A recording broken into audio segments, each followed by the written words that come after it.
Hello भाई, क्या हाल चाल सबका। सब बढ़िया। तो हमने एक सिलसिला शुरू किया था क्लाइमेटोलॉजी का, और आज हम उसे आगे बढ़ाने जा रहे हैं। हमने पहले पढ़ लिया है क्लाइमेटोलॉजी के बारे में। उसके बाद हमने देखा था difference between weather and climate. हमने फिर जाना एटमॉस्फेयर के बारे में। फिर हमने देखा था ओरिजिन ऑफ द एटमॉस्फेयर के बारे में। फिर हमने देखा था कॉम्पोनेंट ऑफ एटमॉस्फेयर्स के बारे में। फिर उसमें अलग अलग जो गैसेस हैं जो कि कॉन्स्टेंट गैसेस और वेरिएबल गैसेस में डिस्टिंग्विश होती हैं। उसके बाद हमने कुछ स्पेसिफिक गैसेस के बारे में जाना था। फिर हमने जाना वाटर वेपर्स के बारे में, फिर डस्ट पार्टिकल्स के बारे में, और the main thing was this hygroscopic nuclei. उसके बाद हम आगे बढ़कर हमने जाना था स्ट्रक्चर ऑफ द एटमॉस्फेयर के बारे में, जिसमें सबसे नीचे आता है troposphere, stratosphere, thermosphere, mesosphere, ionosphere और फिर एक्सोस्फेयर। ऑल्दो आइनोस्फेयर भी एक्सोस्फेयर का ही पार्ट होता है। और ऐसे ही हमने आगे अपनी बात करी थी। उसके बाद हमने थोड़ा और डिटेल में जाना था थर्मोस को। फिर हमने डिटेल में जाना था स्ट्रेटोस को। हमने जाना था फिर मीज़ोस के बारे में। फिर जाना हमने थर्मोस के बारे में। और देखो भाई, उसके बाद हमने जाना आइनोस्फेयर और एक्सोस्फेयर के बारे में। हमने एक्स्ट्रा नॉलेज दी थी और ओरल के बारे में, जो कि स्वीडन, नॉर्वे, आयरलैंड में मिलते हैं। फिर हमने देखा था मेडागास्कर में, जो कि बहुत ज़्यादा फेमस है अपने लेमूर की बहुत विविड और बहुत ज़्यादा वैरायटी के बारे में, और वैरायटी की वजह से। फिर हमने देखा था आइसोलेशन या फिर इंसोलेशन क्या होता है। वही होता है भाई, क्या होता है भाई, इंसोलेशन होता है अर्थ की हीटिंग, है ना। इसके कॉजेज़ क्या क्या हैं? Why it cause because of solar radiation और एंडोजेनेटिक फोर्सेस। उसके बाद देखो हमने आगे देखा था मैकेनिज्म ऑफ सोलर रेडिएशन के बारे में। देखो भाई, सन से लाइट आ रही थी। सन से लाइट आ रही थी तो हमारे अर्थ को और हीटअप कर रही थी। हीटअप करने के बाद हमारे पास हीट की वजह से प्रेशर बढ़ रहा था, टेम्परेचर बढ़ रहा था, और यहीं पर इसका काम ख़त्म हो गया था। आगे हमने देखा था सोलर कांस्टेंट के बारे में। मतलब एक जगह पे अगर हमें हीट या फिर टोटल इंसोलेशन काउंट करना है तो कैसे करते हैं, तो वो करते हैं सोलर रेडिएशन या फिर सोलर कांस्टेंट के फॉर्म में। और भाई इसकी यूनिट जो कि बहुत मेन है, हमें याद की थी। क्या होती है भाई इसकी यूनिट? इसकी यूनिट होती है कैलोरीज पर सेंटीमीटर स्क्वायर पर मिनट। और फिर हमने आगे कई सारी चीज़ें जानी, बहुत सारी चीज़ें। जैसे हमने जाना स्पेक्ट्रम ऑफ लाइट के बारे में, जिसमें हमने एक ट्रिक देखी थी, गाड़ी X U V visible in my range, like गाड़ी फॉर गामा रेज। उसके बाद X for X rays, U V for U V rays, visible for visible rays, in for infrared rays, my for microwave rays, and range is for radio waves. Although इन सब की जो unit है, ये हमने chronological order में याद करने के लिए जिंगल बनाया था, क्योंकि ये कम से आगे बढ़ते बढ़ते बहुत ज़्यादा बढ़ रहा है। फिर हमने देखा था हीट बजट क्या होता है। क्या होता है भाई? हीट बजट बोले तो कितनी इनकमिंग एनर्जी है और कितनी आउटगोइंग एनर्जी है, इसका total sum, not actually sum but इसका डाटा। लाइक इनकमिंग हीट बहुत ज़्यादा है और आउटगोइंग बहुत कम है, तो हमारा हो जाएगा ग्लोबल वार्मिंग। अगर इनकमिंग कम है, आउटगोइंग ज़्यादा है, तो हमारा जाएगा ग्लोबल डिमिंग। अगर दोनों सेम है तो कोई दिक्कत नहीं, सब सेम चल रहा है। हमने देखा फिर टेम्परेचर के बारे में, like what is temperature. Temperature बढ़ेगा तो अर्थ का एटमॉस्फेयर का जो टेम्परेचर है वही बढ़ जाएगा, क्लाइमेट अफेक्ट होगा और बहुत सारी चीज़ें होंगी। फिर देखो, हमारा जो मेजर एटमॉस्फेरिक टेम्परेचर के इंक्रीज या फिर डिक्रीज का जो सोर्स है ना, वो है सन। ये हम जानते थे। उसके बाद हमने ये भी देखा कि जो हमारा एटमॉस्फेयर है उसके अंदर long wave transition, I mean terrestrial radiation के फॉर्म में हमारे पास रेडिएशन आती है। ये शॉर्ट वेव में नहीं होती, ये लॉन्ग वेव में होती है। फिर हमने आगे ध्यान दिया था हीटिंग ऑफ द एटमॉस्फेयर के बारे में, जिसके कॉजेज़ कंडक्शन थे, जिसके कॉजेज़ कन्वेक्शन थे, रेडिएशन थे। उसके बाद हमने देखा फैक्टर ऑफ टेम्परेचर, जिसमें लैटिट्यूड आ गया था। मतलब किस लैटिट्यूड में हो आप, ये तो भाई इफेक्ट करता ही है। लाइक अगर आप चले गए इक्वेटर पे, तो भाई तुम्हारे ऊपर सनलाइट आएगी perpendicular, and that's why you will be facing very very high temperature. फिर अगर तुम चल जाओगे ट्रॉपिक ऑफ कैंसर पे, तुम्हारा टेम्परेचर कम होगा। फिर अगर तुम चल जाओ पोल्स के साइड में, तुम्हारा टेम्परेचर और कम हो जाएगा। फिर डे एंड नाइट का जो ड्यूरेशन है, उसके रिलेटेड भी टेम्परेचर का जो टोटल है वो बहुत ज़्यादा इफेक्ट होता है. Like in the days we feel very hot and in the night we feel very cold. फिर हमने देखा था कि एपीजी और पेरोजी यानी एपिथेलियन और पेरीहीलियन पे अगर हमारी अर्थ हो तो क्या इफेक्ट हो. एपिथेलियन पे तो लॉन्ग डिस्टेंस, पेरीहीलियन पे तो शॉर्ट डिस्टेंस. पेरीहीलियन पे हमारी अर्थ को ज़्यादा हीट मिलती है, that's why we feel more cold, I mean less cold and more heat on the perihelion and more heat, I mean less heat, more cold in the epihelion. उसके बाद हमने देखा था meteoritic dust कितनी ज़्यादा है हमारे एटमॉस्फेयर में और या फिर तुम कहते हो हमारे आगे वाले स्पेस में, जिसकी वजह से जो हमारी सन की रेडिएशन है वो डायरेक्ट अर्थ तक आ नहीं पा रही और फिर हमारा जो टेम्परेचर है वो बढ़ रहा है फिर कम हो रहा है. फिर हमने देखा था ऑल्टीट्यूड और जिसको हम हाइट बोलते हैं, लाइक ऊपर ज़्यादा हाइट में हमारा जो टेम्परेचर होता है वो कम होता है ना, और जो नीचे आते आते हमारा टेम्परेचर बढ़ जाता है. कौन से लेयर में, तुम ये मुझे कमेंट में बताओ. ऑल्दो ये थर्मोस्फेयर में होता है. उसके बाद हमने कहा था distance from the sea. Like हमने एग्जांपल लिया था एक गोवा का और एक दिल्ली का, तुम्हें याद है ना. ठीक है, कोई बात नहीं, बताता हूँ. Goa, it is on the shore of which sea, can you tell me? Okay, let me tell you, it is in the shore of Arabian Sea, है ना. अभी अरेबियन सी के शोर पे है, तो यहाँ पे ठंडी ठंडी हवाएं आएंगी भाई समुद्र की, जिसके लिए तुम्हारा जो गोवा वो ठंडा रहेगा. लेकिन while we are talking about Delhi, we can see that Delhi is very far away from the sea, so the winds, the prevailing winds reach there very late, due to which the temperature of the Delhi is high. And as we all can see, the temperature of Delhi is rising day by day and a lot of pollution is there. फिर हमने बात करी थी nature of the ground की, यानी कि वो कितना ज़्यादा रिफ्लेक्टिव है, जिसको हमने क्या बोला था, एल्बिडो लेवल. सबसे ज़्यादा एल्बिडो किसका होता है, सबसे ज़्यादा तो भाई आइस का होता है, मेनली स्नो का. उसके बाद दूसरे पे आता था कौन सा, अपना सैंड. और फिर ऐसे आते थे हमें सारे के सारे, जैसे कि वेट ग्राउंड, उसका एल्बिडो 10% होता है. फिर ब्लैक सॉइल, इसका 6% होता है. That's why black soil is one of the coldest soil, not because it remains cold but because it never forgives you. तो बहुत ज़्यादा हीट अंदर लेगी और तुम्हारी वाट लगा देगी. उसके बाद हमने देखा था प्रिवेलिंग विंड्स. ये तो वही है भाई कि सी से कितना दूर हो तुम्हारे पास समुद्र की हवाएं कितनी आएंगी. और द प्रिवेलिंग विंड्स समुद्र की हवाएं ही नहीं होती, और भी होती हैं. लाइक लू, वो भी एक प्रिवेलिंग विंड है. लाइक ब्लिज़ार्ड, वो भी एक प्रिवेलिंग विंड है. ऑल द ब्लिज़ार्ड, हमारे इंडिया ब्लिज़ार्ड से कैसे बचता है तो मुझे कमेंट में बताना. उसके बाद सी करंट की बात करी थी. लाइक वार्म करंट पे अदर टेम्परेचर हाई हो जाएगा, कोल्ड करंट पे और टेम्परेचर कम हो जाएगा. उसके बाद हमने देखा था वर्टिकल डिस्ट्रीब्यूशन ऑफ टेम्परेचर. अब हमने क्या देखा था भाई, जैसे जैसे हम ऊपर जा रहे हैं वैसे वैसे हमारा टेम्परेचर बढ़ रहा है, ऐसा देखा था क्या, नहीं ना. जैसे जैसे हम ऊपर जा रहे हैं वैसे वैसे हमारा टेम्परेचर कम होता जा रहा है. लेकिन यह थर्मोस की बात, स्ट्रेटोस की बात करेंगे तो हम जैसे जैसे ऊपर जा रहे हैं वैसे वैसे हमारा जो टेम्परेचर है वो बढ़ रहा है. फिर दोबारा थर्मोस पे आ गए. उसमें क्या था, जैसे जैसे ऊपर जाएंगे वैसे टेम्परेचर कम होगा. फिर मीज़ोज़, जैसे जैसे ऊपर रहेंगे टेम्परेचर बढ़ता जाएगा. और ऐसे ही मतलब आगे एग्जोस भी यही कहानी है, जैसे जैसे ऊपर रहेंगे वैसे टेम्परेचर कम होता जाएगा. ये था वर्टिकल डिस्ट्रीब्यूशन. फिर आएगा हमारा हॉरिजॉन्टल डिस्ट्रीब्यूशन. हॉरिजॉन्टल की बात करें तो हम जो इक्वेटर है ना, इक्वेटर,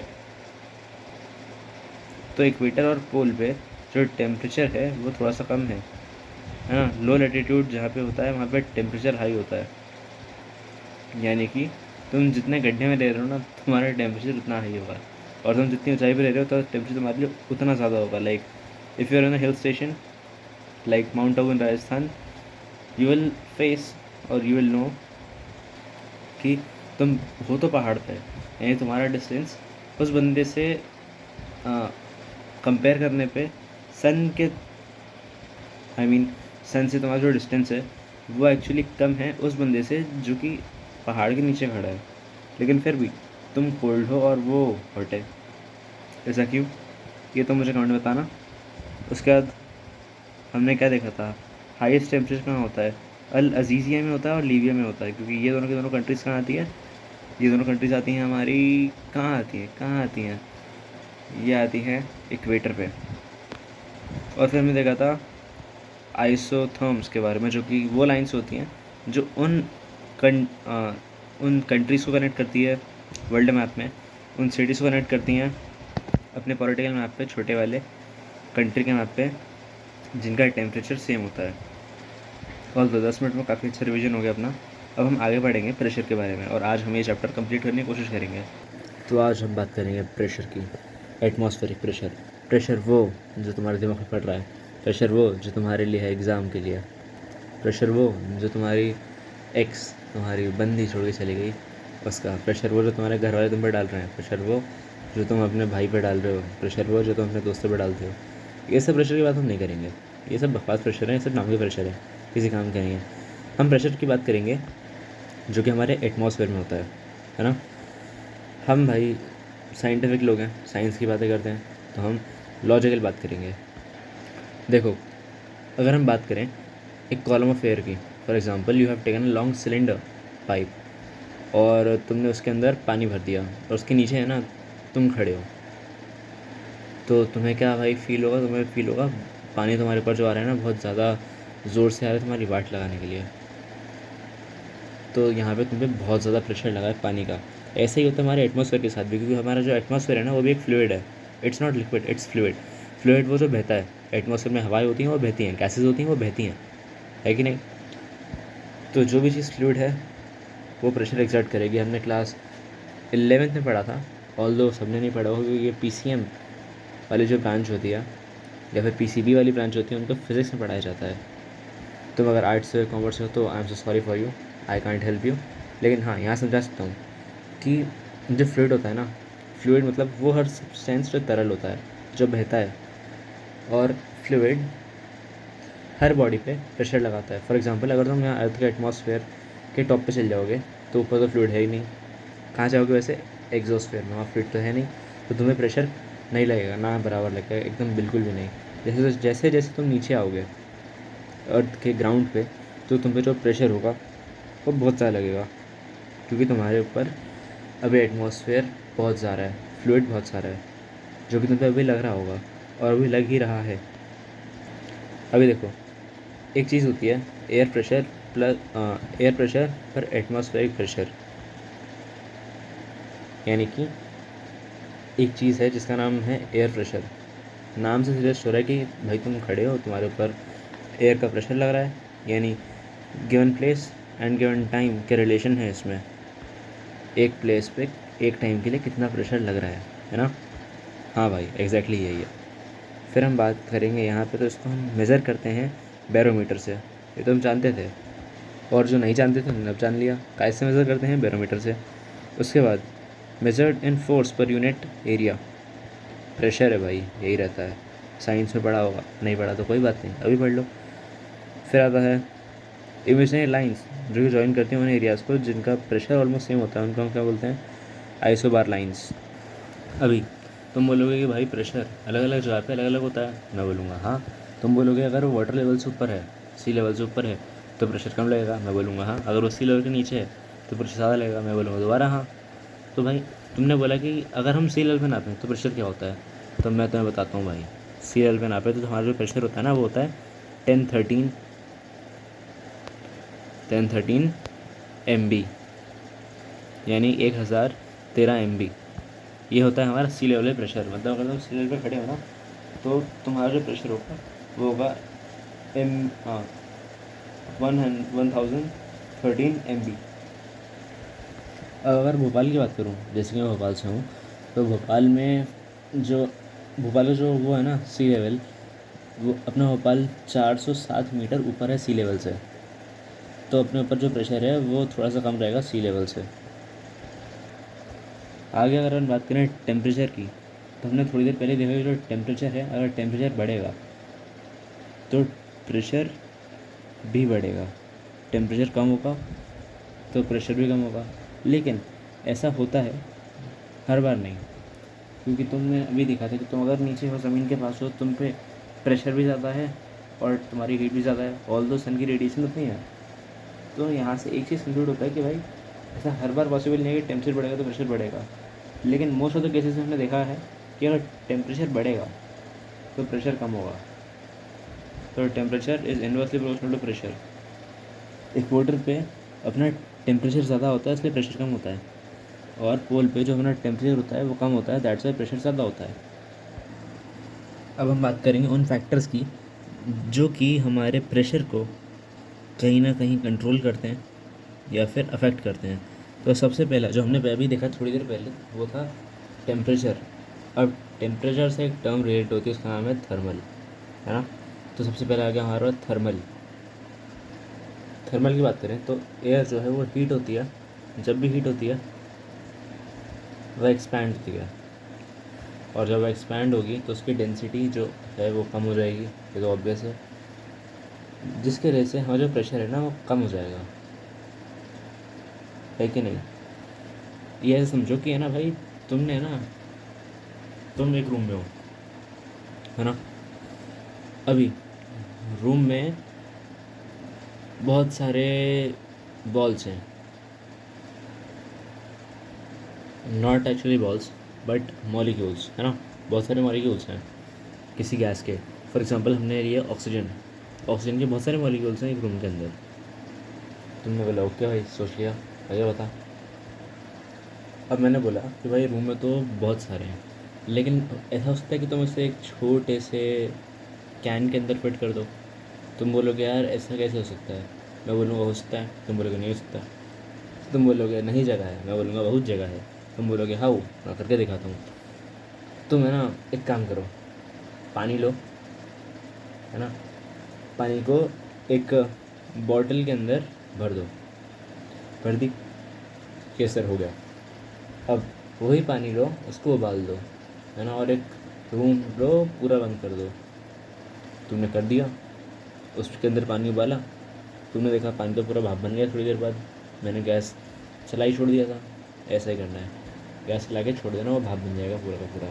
ऑल दो उसके बाद बंद कर देना, नहीं तो तुम्हारी मम्मी तुम्हें बहुत पीटेंगी, और उसके लिए मैं जिम्मेदार नहीं होऊंगा। तो है ना, इसमें हुआ ऐसा कि जो तुम्हारे वाटर पार्टिकल्स थे वो गैस बन गए और हर जगह स्प्रेड हो गए। लेकिन जब तुमने उसे एक बॉटल के अंदर रखा था वो लिक्विड फॉर्म में थे, और जब वो लिक्विड फॉर्म में थे तब उनकी डेंसिटी ज़्यादा थी। लेकिन एक चीज़ याद रखना, जब भी कोई चीज़ लिक्विड फॉर्म में है या फिर कोई चीज़ कंप्रेस होके साथ में है तो वहाँ पे टेम्परेचर बहुत कम होता है। तुमने ना परफ्यूम की बॉटल में ऐसा नोटिस किया होगा, और अगर तुम ऑटोमोबाइल में थोड़ा सा इंटरेस्ट रखते हो, गाड़ी वाड़ी के मैकेनिक वगैरह हो, तुम थोड़े बहुत करना वगैरह आता है, तो तुमने ये भी नोटिस किया होगा कि भाई परफ्यूम की बॉटल में जब तुम स्प्रे करते हो ना तो बॉटल ठंडी हो जाती है ना। और जब परफ्यूम या फिर तुम्हारे लाइटर वगैरह अगर भरे जाते हैं ना, गैस दोबारा भरी जाती है तो वो ठंडा हो जाता है कंप्रेस होने की वजह से। तो द फैक्ट इज़ टेम्परेचर ज़्यादा होगा तो प्रेशर कम होगा, क्योंकि मॉलिक्यूल्स होंगे डिस्टर्ब हो जाएंगे, तो भागेंगे। तुम और तुम्हारे दोस्त रूम में बैठे थे एक साथ ग्रुप बना के, अब है ना किसी ने तुम्हारे नीचे हीटर ऑन कर दिया, तुम्हारी जल रही है, तुम और तुम्हारे दोस्त भाग रहे हो इधर उधर। तो भाई तुम जब साथ में थे ना तुम्हारी डेंसिटी ज़्यादा थी, है ना, तो तुम में पावर ज़्यादा थी, तुम्हारी प्रेशर ज़्यादा था। अगर किसी को कुछ बोलोगे तो प्रेशर बनेगा। लेकिन जब वहाँ पे आग लगा दी तो तुम इधर उधर भागने लग गए, तुम्हारी डेंसिटी कम हो गई। अब अगर तुम किसी को कुछ बोलोगे ना तो तुम्हें पीटी चल जाएगा, क्योंकि तुम लोग साथ में तो होने, यूनाइट तो होने। तो ये बकवास एग्जांपल तुमने समझ तो लिया। Next is dynamic factors. अब डायनामिक फैक्टर्स क्या होता है? Apart from temperature variation, the formation of pressure belt may be explained by the dynamic factors. Like dynamic factor भाई प्रेशर को एक्सप्लेन करने का एक अलग तरीके का व्यवस्था है तुम्हारे लिए, जो कि जोग्राफर्स ने करी हुई है। अभी समझने वाली बात क्या है ये तुम देखो। अभी यहाँ पे यहाँ देखो, this line, this straight line is 0 degrees, है ना। और फिर हमने बोला कि 5 डिग्री नॉर्थ, 5 डिग्री साउथ। यहाँ पे ना तुम्हारा आता है इक्वेटर इसके बीच में, और 5 डिग्री नॉर्थ, 5 डिग्री साउथ के बीच में तुम्हारी जो भी कंट्रीज आती है ना वो बहुत ज़्यादा गर्मी फेस करती हैं। क्यों करती हैं? क्योंकि यहाँ पे लाइट परपेंडिकुलर होती है, यहाँ पे विंड जो होनी चाहिए वो गर्म जानी चाहिए। अगर विंड गर्म होगी तो ऊपर जाएगी, ऊपर जाएगी तो कहीं और स्प्रेड हो जाएगी, ये तुम जानते ही हो। तो यहाँ पे भी ऐसा ही सीन होता है। यहाँ पे टेम्परेचर बहुत ज़्यादा होता है क्योंकि यहाँ पे सन की रेज एकदम डायरेक्ट गिरती हैं, तो विंड यहाँ से उड़ती है और फिर यहाँ चली जाती है, यहाँ से उड़ती है और फिर यहाँ चली जाती है, कहाँ, नीचे और ऊपर। और उसके साथ साथ ये देखो, ये दोनों के दोनों जो हैं ये हैं हमारे poles, north pole south pole. यहाँ पे टेम्परेचर बहुत कम है तो यहाँ पे प्रेशर ही बहुत ज़्यादा है, तभी तो यहाँ पे आइस जमी हुई है, ऑब्वियस है। लेकिन यहाँ पे एक चीज़ नोटिस करने वाली है। तुम बोलोगे क्या? मैं बोलूँगा तुमने कर लिया, तुम बोलोगे नहीं किया, मैं बोलूँगा देखो, जो हमारा इक्वेटर है यहाँ पे हाई प्रेशर है, तभी तो यहाँ से प्रेशर ज़्यादा होने की वजह से यहाँ से विंड कहीं और जा रही है। और जो हमारा पोल है उसमें लो प्रेशर है, तभी तो यहाँ पे विंड आ रही है सारी की सारी।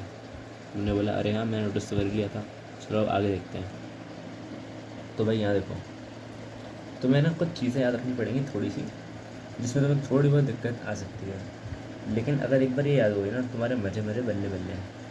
तो इसको याद करो इस प्रकार कि यहाँ यहाँ और यहाँ क्या है भाई, अपने पोल्स हैं। पोल्स में क्या होता है, प्रेशर आके जमा होता है। बीच में क्या है भाई, अपनी इक्वेटर है। इक्वेटर पे लो प्रेशर, नीचे लो प्रेशर है, लेकिन भाई देखो ऊपर जब विंड जाएगी ना तो ऊपर हाई प्रेशर हो जाएगा। ऊपर हाई प्रेशर होगा तो वो लो प्रेशर वाले एरिया की तरफ जाएगा, क्योंकि क्योंकि जब भी लो प्रेशर होता है ना कहीं पे, तो वहाँ पे हाई प्रेशर से जो विंड आती है ना उस जगह पे आके उस लो प्रेशर को न्यूट्रलाइज कर देती है। ये हमारे कुदरत का कानून है और इसी को हम कहते हैं conservation of energy. Pressure is also kind of energy, therefore the wind in the area of the high pressure moves toward the area of the low pressure to make the uniform pressure throughout the atmosphere, and this is what going to be happening or going to happen in this. Low pressure से wind उठी, गई कहाँ, लो high pressure, मतलब high pressure से wind उठी और कहीं कहाँ, लो प्रेशर पे। फिर लो प्रेशर से विंड नीचे के रास्ते से गई कहाँ पे, हाई प्रेशर वाली जगह पे। फिर हाई प्रेशर पे दोबारा विंड उठी, लो प्रेशर पे चली गई। अब तुम बोलोगे भाई ये क्या दिखा दिया, इतना अजीब सा डायग्राम है, लेकिन ये डायग्राम बहुत इंपॉर्टेंट है, पहली चीज़। और दूसरा, अगर तुम ये पढ़े चले जाते हो ना, तुम्हारे एग्जाम में कम से कम 5 क्वेश्चन हो जाएंगे। ये मेरी वारंटी नहीं, मेरी गारंटी है। You can take it like a promise from my brother. तो इसी बातों से पढ़ लेते हैं। तुम क्या जानते हो, ये है एक अर्थ, अर्थ में यहाँ पे हाई प्रेशर, यहाँ पे हाई प्रेशर पे हमने थोड़ी देर पहले ही देखा था। तो आगे बताओ, चलो ठीक है, आगे सुनो तुम, आगे सुनो, आगे सुनो। ये क्या है भाई अपना, ये है इक्वेटर। क्या आता है यहाँ पे, 5 डिग्री साउथ, 5 डिग्री नॉर्थ, दोनों वाला है। ठीक है भाई, ठीक है, ठीक है, ठीक है। अभी इक्वेटर पे क्या आ रही है, ऊपर से हाइट आ रही है, मतलब ऊपर से लाइट आ रही है, नॉट हाइट आ रही है, लाइट आ रही है, एकदम परपेंडिकुलर। यहाँ पे ना टेम्परेचर राइज हो गया, टेम्परेचर राइज हो गया तो जो प्रेशर है ना वो यहाँ पे कम है नीचे। अगर नीचे कम है तो ऊपर ज़्यादा होगा, ऑब्वियस है। तो ऊपर जो है ना ये हाई प्रेशर जोन बन गया ऊपर, क्योंकि यहाँ से विंड जा रही ऊपर चली गई, है ना। यहाँ से अपनी विंड ऊपर गई। अब इस तरफ देखो, इस तरफ देखो, कहाँ, नॉर्थ में देखो 30 डिग्री से 40 डिग्री नॉर्थ, और साउथ में देखो 30 डिग्री टू 40 डिग्री साउथ। तो यहाँ से है भाई हाई प्रेशर से गई विंड लो प्रेशर पे, हाई से लो प्रेशर में गई। अब यहाँ पे भाई लाइट इतनी नहीं आ रही है जितनी इक्वेटर पे आई थी, लेकिन यहाँ लो प्रेशर है। जब लो प्रेशर पे विंड जाएगी ना तो उसका प्रेशर हाई हो जाएगा, और अपनी लो प्रेशर वाली जो विंड है वो उसको नीचे फेंक देगा। यहाँ देखो इक्वेटर पे वो ऊपर फेंक रहा है, यहाँ पे वो नीचे फेंक रहा है लो प्रेशर वाले एरिया पे।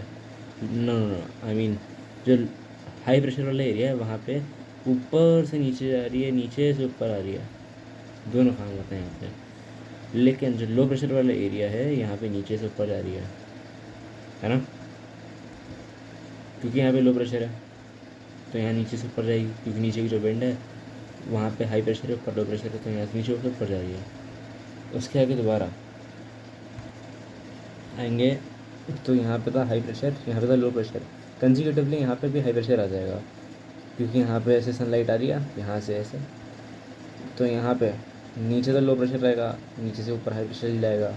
तो यहाँ जो हाई प्रेशर है वो नीचे वाले को लो प्रेशर देकर न्यूट्रलाइज करने की कोशिश करेगा। ठीक है भाई, देख लिया। फिर देखो और नीचे फिर ऊपर जाओ तो मैं आएगा लो प्रेशर दोबारा, क्योंकि यहाँ पे हाई प्रेशर है। तो देखो हाई प्रेशर से लो प्रेशर की तरफ विंड जाती है, विंड जाएगी तो भाई लो प्रेशर वाले को न्यूट्रलाइज करने की कोशिश करेगी, लेकिन होगा नहीं, क्योंकि यहाँ पे देखो नीचे जब ये विंड जाती है ना नीचे, तो नीचे से देखो यहाँ हाई प्रेशर था, यहाँ लो प्रेशर चली गई, लो था तो हाई से लो पे आ गई दोबारा। लेकिन इसी के ऊपर देखना, इसी के ऊपर यहाँ पे तो लो है, मतलब यहाँ पे लो के ऊपर तो हाई है, तो यहाँ पे यहाँ विंड आई, यहाँ गई, फिर यहाँ से ऐसे गई, फिर यहाँ से ऐसे, यहाँ से ऐसे, तो उन्होंने एकदम क्रिस क्रॉस पाथ बना के अपने अर्थ को कवर कर दिया विंड। तुमने बोला कि भाई ये क्या पढ़ा दिया यार, ये तो हाइपर हो गया, समझ में नहीं आया। तो तुम्हें ना ये पूरा याद नहीं रखना, पहली बात तो खुश रहो थोड़े से। याद क्या रखना है बताता हूँ तुम्हें याद रखना है ये थोड़े से कोऑर्डिनेट्स। कोऑर्डिनेट्स कैसे याद रखेंगे, तो बोल देना भाई 5 डिग्री से 5 डिग्री नॉर्थ से साउथ। तुमने बोला ठीक है 5 डिग्री से 5 डिग्री नॉर्थ और साउथ। फिर मैं बोलूँगा कि भाई तुम थोड़ा सा याद रखना कि यहाँ पे 30 डिग्री से लेके 40 डिग्री तक नॉर्थ साउथ दोनों में होता है। उसके बाद 70 से लेके 60 डिग्री तक दोनों में होता है। तुम बोलोगे क्या, मैं बोलूँगा मेरा ही जल रहा। ऑल दो जोक्स अपार्ट, ये देखो यहाँ पे जो फर्स्ट है ना इक्वेटर, यहाँ पे तो लोअर प्रेशर है, तुम्हें पता ही है क्यों है। यहाँ पे इसके जस्ट थोड़ा सा ऊपर एक लाइन आती है, उसको हम बोलते हैं हेड लेयर सेल या फिर Hadley cell. Hadley cell is a famous name, तो हम हेडले सेल बोलेंगे, नॉट हेड लेयर। तो Hadley cell this region just above and below the equator, or we can say the 5 degree north and 5 degree south, we can say Hadley cell. उसके बाद हम थोड़ा सा, ज़्यादा नहीं लेकिन थोड़ा सा नीचे जाएंगे, हाई प्रेशर के थोड़ा सा नीचे, तो हमें यहाँ मिलेगी फेरल सेल। कौन सी सेल, फेरल सेल। कहाँ, हाई टेम्परेचर के नीचे। हाई टेम्परेचर तो बहुत ज़्यादा है, मैंने बोला नहीं है, 2 ही जगह पे है। तुमने बोला कहाँ पे, तू बता। तो मैंने बोला कि देख भाई, एक तो है अपना कहाँ 30 से 40 डिग्री, और एक होगा अपना पोल्स पे। अब वो डिपेंड करता है कि तुम साउथ की बात करो, साउथ घूमने जा रहे हो, या फिर नॉर्थ की बात करो, नॉर्थ घूमने जा रहे हो। तो मैं तुम्हें दोनों का बता देता हूँ। उसके बाद अपना जो लास्ट वाला है ना भाई, ये वाला रीजन, इसको हम बोलते हैं पोलार सेल, ठीक है।